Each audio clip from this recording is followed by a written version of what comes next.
did you often figure out how you can bring your cloud projects onto your own machine and into other projects as well, or deploy them online?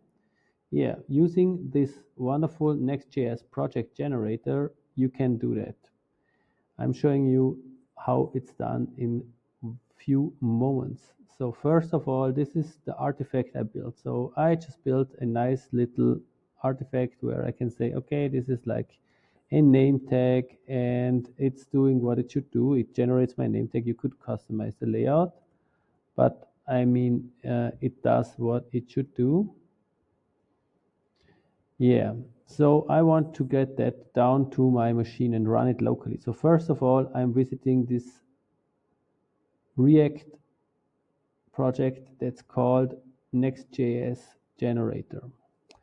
Then I'm copying the path here and create a new folder, which I already did previously. So it's already open in Cursor. It's a empty, fresh project, and I just paste the download button. So it's downloaded, and I assign the appropriate file permissions and run the script to download everything. So now I call this name tag. Okay, I don't need customizations. I just want to download all the files that are required for this wonderful project. And once everything is on my machine, we can just check out the project and see, okay, all the files have been generated in the name tags folder.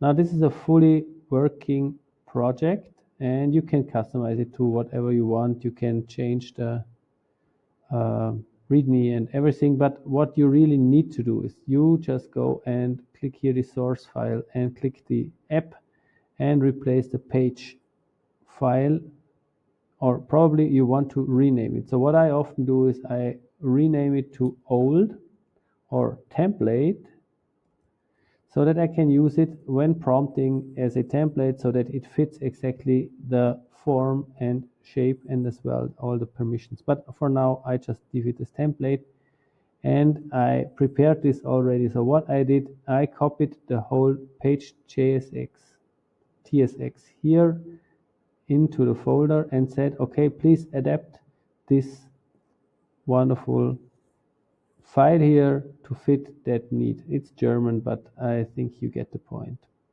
So once this is done, I can visit it and download it.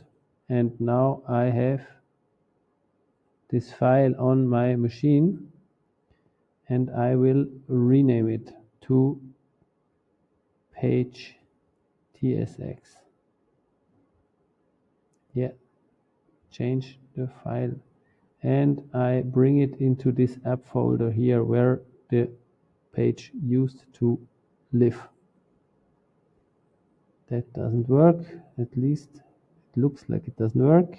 So I'm opening up the file and look where it's sitting, and yeah, now it's moved over and now it's already looking pretty decent. So the only thing I have to do right now is enter the folder. So I get away with it.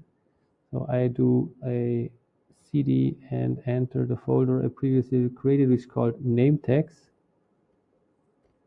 and I do an npm run dev, and if everything works, then the whole system should start up now, and I visit the exact site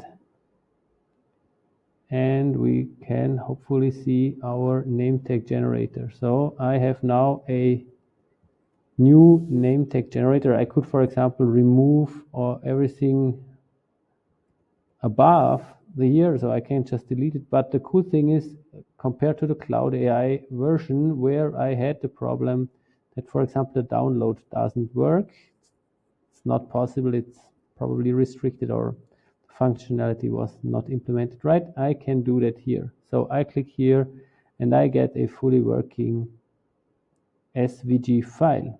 So That's pretty cool. I hope you like it, hope you share it, and I wish you a very good day.